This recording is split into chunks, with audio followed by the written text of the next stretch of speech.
Donc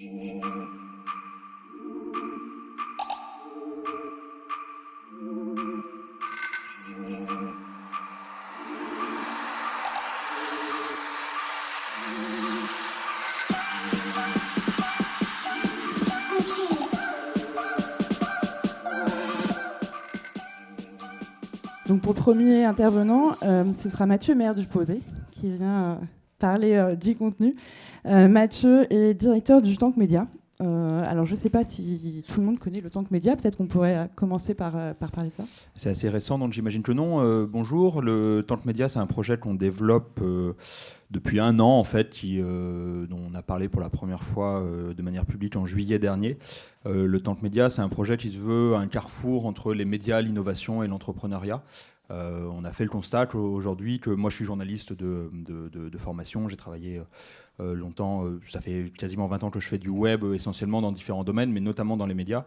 J'ai été 3 ans et demi directeur du numérique de l'hebdomadaire Marianne, que j'avais quitté mi-2012 et j'ai ensuite basculé dans un autre monde plus start-up, puisque j'étais directeur général adjoint d'une entreprise qui s'appelle Ulule, qui est aujourd'hui la première plateforme de financement participatif en Europe, où j'ai passé 4 ans et demi à la développer et donc à finalement redécouvrir l'entrepreneuriat de mon côté et à accompagner énormément de porteurs de projets, que ce soit des projets culturels, entrepreneuriaux classiques ou dans le monde associatif.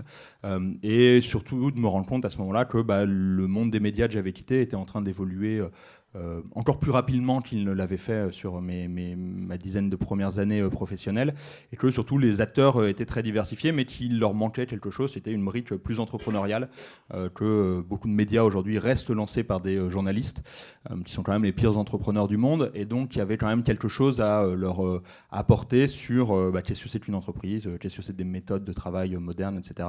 Et voilà, et donc le Tank Média vient essayer de se situer là. On a envie d'accompagner ce monde des médias émergents et on a envie à la fois de le raconter. Donc on est média nous-mêmes via une newsletter, via un médium, via un podcast qu'on est en train de lancer. On a envie d'animer cette communauté à travers un certain nombre d'événements. On a vocation à accompagner et former ces gens-là.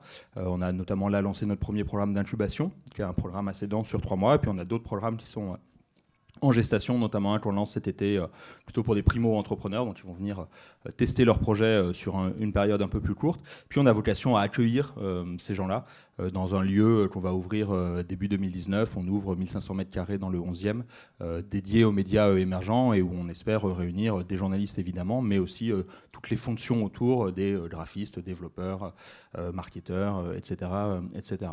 D'accord. Donc, en fait, justement, le renouveau qu'il y a autour des médias, c'est-à-dire toute l'ambition qu'il peut y avoir des nouvelles marques, des nouveaux médias, peut-être le mettre en rapport avec les séismes qu'a connu le média traditionnel depuis ces dernières années. Vous qui connaissez bien l'univers du média, aujourd'hui, où ils en sont les médias traditionnels? Est-ce qu'ils ont des problématiques d'adaptation? Est-ce qu'ils ont des problématiques de revenus, comme on l'entend beaucoup, puisque c'est la grande question? Est-ce qu'il y a finalement une obligation absolument de passer par des nouvelles formes de médias, ou est-ce qu'on peut renouveler le média traditionnel? Ils ont des problématiques de tout, globalement, effectivement, de modèle économique. Moi, je pense que le principal problème qu'ils ont, c'est qu'ils ont perdu le lien avec les lecteurs. Je pense que s'il y a un truc aujourd'hui pour moi, qui est la base qui peut permettre de bouger et d'aller vers l'avant, c'est la notion de communauté. C'est-à-dire que les médias, sur les 20-30 dernières années, ont produit beaucoup du contenu sans jamais s'intéresser en fait à qui était en face, ce que les gens avaient envie de lire, ce qui les intéressait, et de savoir si finalement leur production journalistique intéressait quelqu'un à un moment donné.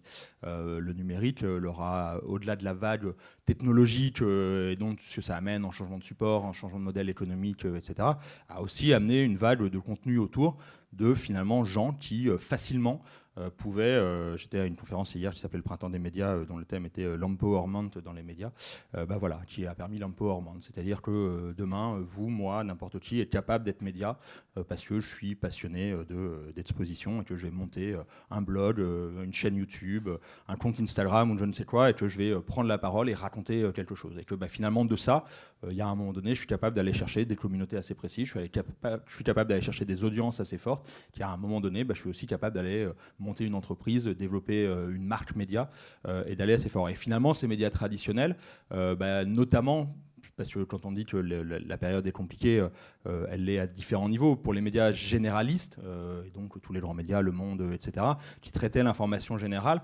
cette vague-là, elle est vachement compliquée à gérer parce qu'ils se retrouvent avec des milliers de micro-niches et avec des gens qui, finalement, adressent ces micro-niches beaucoup mieux qu'eux, parce qu'ils sont plus intéressés, plus spécialistes, ils arrivent plus facilement à créer du lien, ils arrivent plus facilement à créer un contenu intéressant, à créer une animation communautaire intéressante.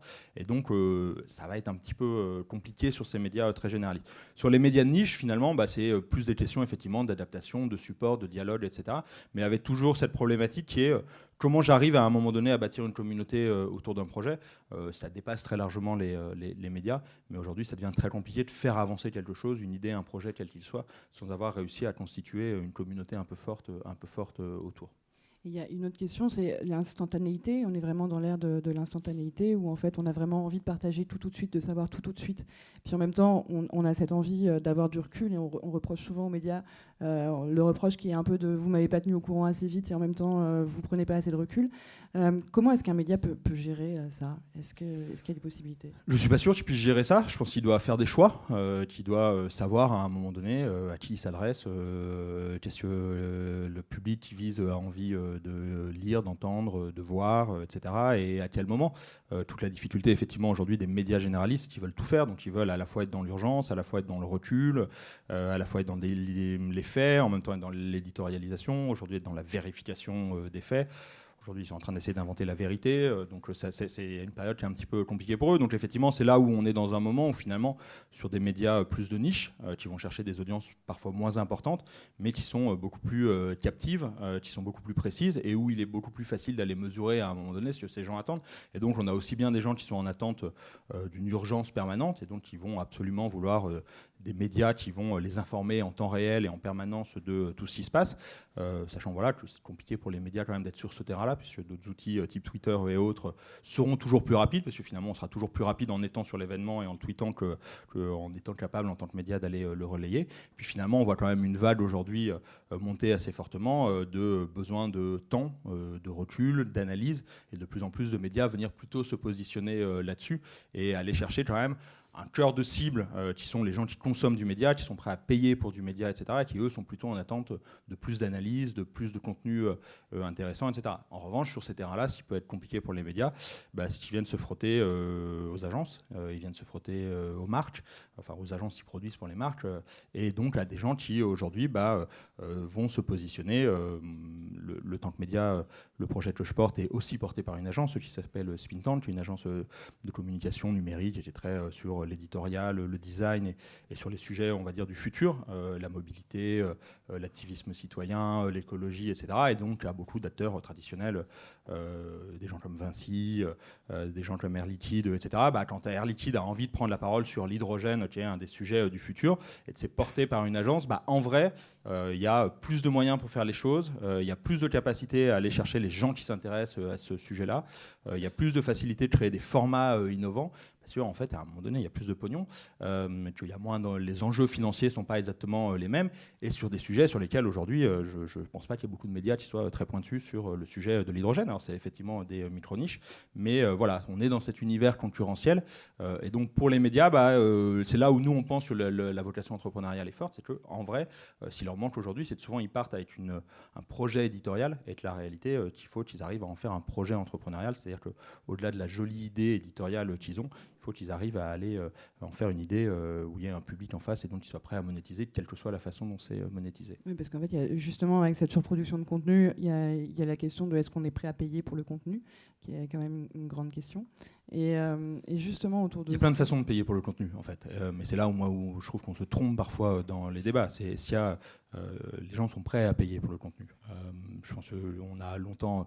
J'ai traversé professionnellement, à cause du numérique, différents types de secteurs. J'ai beaucoup bossé dans la musique, j'ai beaucoup bossé dans la politique. Avec Ulule, je me suis beaucoup penché sur le secteur de l'édition, notamment de la BD et d'autres, du cinéma. Et donc, ces secteurs ont parfois un peu du mal juste à regarder ce qui se passe à côté. La musique, c'est quand même un maître étalon assez intéressant. Moi, quand j'ai commencé il y a 20 ans et qu'on faisait du journalisme musical en ligne à l'époque, c'était compliqué de parler avec des maisons de disques. Donc on leur a dit, mais attention, Napster, tout ça, il se passe des choses, ça va un petit peu bouger. C'était compliqué de leur faire entendre ça. Et puis on a beaucoup entendu, les gens veulent plus acheter, les gens veulent plus payer, les gens veulent plus, etc., etc., etc. Puis il y a un moment donné où le contenu, les supports qui portaient le contenu ont évolué, les modèles de monétisation ont évolué, et aujourd'hui tout le monde ou presque paye pour Spotify, et en tout cas ce sera le cas demain. Donc il y a quelque chose qui a évolué, et finalement aujourd'hui tout le monde est en train de dire ah c'est formidable, tout va bien, le streaming ça remarcherait très bien, etc. Et donc voilà, ce qui est inquiétant en revanche, c'est quand on voit le monde de l'édition aujourd'hui, tu dis oh mais finalement regardez le numérique, ça marche pas si bien sur les livres, on est à l'abri. Et à un moment donné, le monde du disque se disait ça aussi. Donc voilà, donc il y a cette nécessité d'apprentissage. Et donc dans ces différents milieux que j'ai pu traverser, il y a ce besoin d'aller s'inspirer de ce que les autres ont fait et de regarder un petit peu concrètement comment s'adapter. Sur les modèles économiques, il y a plein de façons de se monétiser. Il y a du don. Il y a du crowdfunding aujourd'hui, il y a du membership, qui est encore une autre façon finalement d'aller chercher de l'argent, il y a de l'abonnement, il y a de la publicité, il y a plein de façons de publicité. Et donc la question c'est comment les gens vont à un moment donné consommer mon média et le financer. C'est avant tout, est-ce qu'ils sont intéressés par ce que je fais. La réalité de la plupart des médias, c'est qu'en vrai, ils arrivent parfois à aller chercher des audiences, mais qui ne sont pas des audiences suffisamment captives pour que les gens soient prêts à se taper des pubs partout, ou à mettre 5 €, ou à faire un don, ou etc. C'est qu'en fait, ce n'est pas suffisamment intéressant. Et justement, sur les initiatives qui sont prises, est-ce que vous avez un exemple d'un média qui vous semble particulièrement réussir à la fois de comprendre son audience, de gagner, de faire payer son contenu, qui a révolutionné peut-être une façon de faire les choses ? Un exemple, moi je trouve que les jours est aujourd'hui une assez belle réussite. C'est loin d'être calme financièrement. Je pense qu'ils sont pas encore à l'équilibre, ils sont pas encore certains de la suite, mais je pense qu'ils vont réussir à relever des fonds assez facilement. Mais sur du journalisme un peu long, sur une communauté assez précise, ça marche plutôt bien. Il y avait un média que moi je trouvais qui vient de fermer en l'occurrence, donc c'est plutôt un contre-exemple, mais qui finalement était en train de tenter quelque chose autour de cette notion de membership, qui à mon avis ne s'appliquait pas à eux. C'est un média qui s'appelle L'Imprévu, qui est un média qui avait un peu plus de 3 ans d'existence et qui était ce qu'on appelle dans le slow journalisme, donc qui était plutôt dans cette volonté de faire des contenus longs, etc., qui n'était pas très calé en fait sur sa ligne éditoriale. C'est-à-dire qu'au final c'était très intéressant, mais on ne savait pas bien à qui ça s'adressait, donc c'était pas très identitaire. C'est important l'identité dans les médias. Dans les médias qu'on accompagne en ce moment, donc dans notre projet d'incubation, on a 2 personnes qui développent un média qui s'appelle Le Quotidien. En fait, ils développent 2 médias, un qui s'appelle Le Quotidien et un qui s'appelle La Nuit, qui sont des vieux de la vieille, très concrètement, puis ils ont plus de 60 ans tous les deux.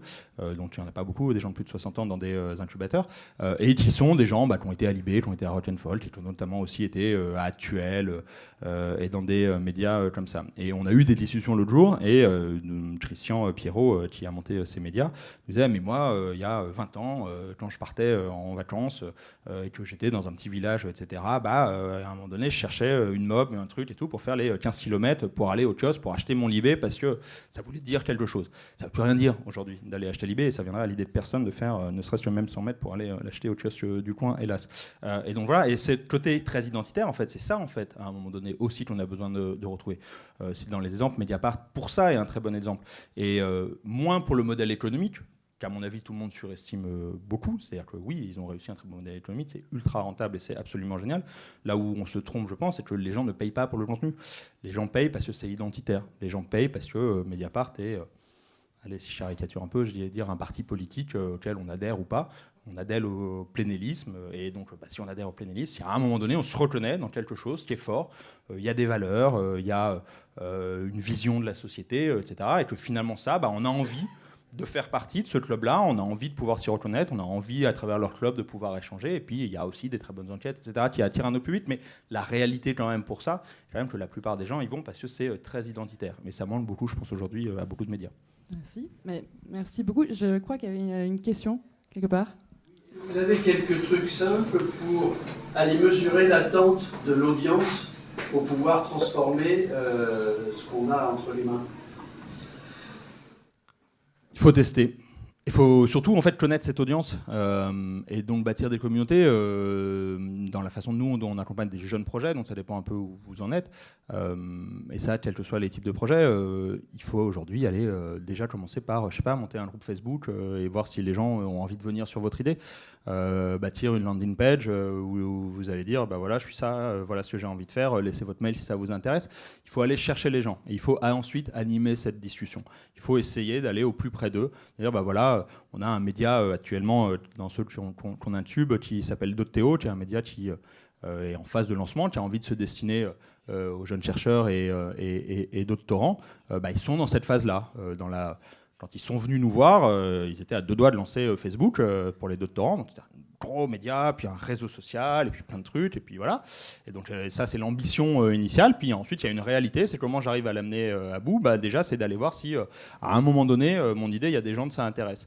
On est passé d'une époque où les gens avaient l'impression que quand ils avaient une bonne idée, il fallait absolument la garder pour eux et surtout pas la partager parce que sinon on allait se la faire piquer.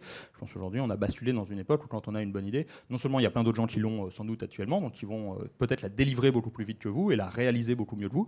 Donc il faut aller vite, il faut surtout très vite aller tester. Et donc très vite aller tester ce dont les gens ont réellement envie. Et c'est là où il y a une question de communauté.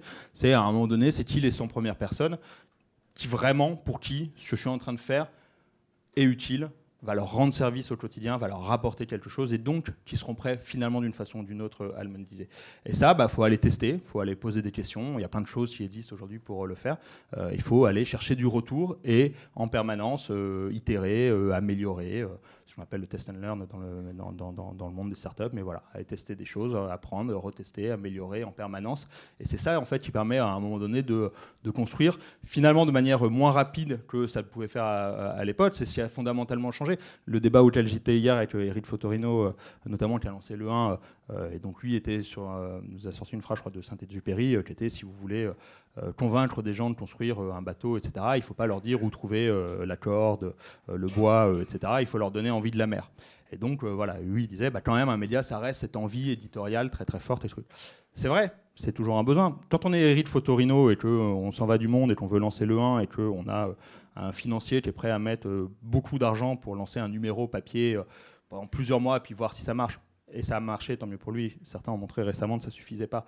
C'est une bonne chose. Mais quand vous êtes la réalité des médias aujourd'hui, c'est-à-dire que vous partez d'un petit truc et il va falloir construire petit à petit sans argent la plupart du temps parce que c'est compliqué d'aller lever des fonds dans ces milieux, il faut très vite aller chercher la réalité de son marché, des gens que ça intéresse, et aller tester en permanence en se disant je ne vais pas lancer un truc énorme tout de suite, mais en revanche ça deviendra énorme si j'arrive petit à petit à améliorer les choses au quotidien.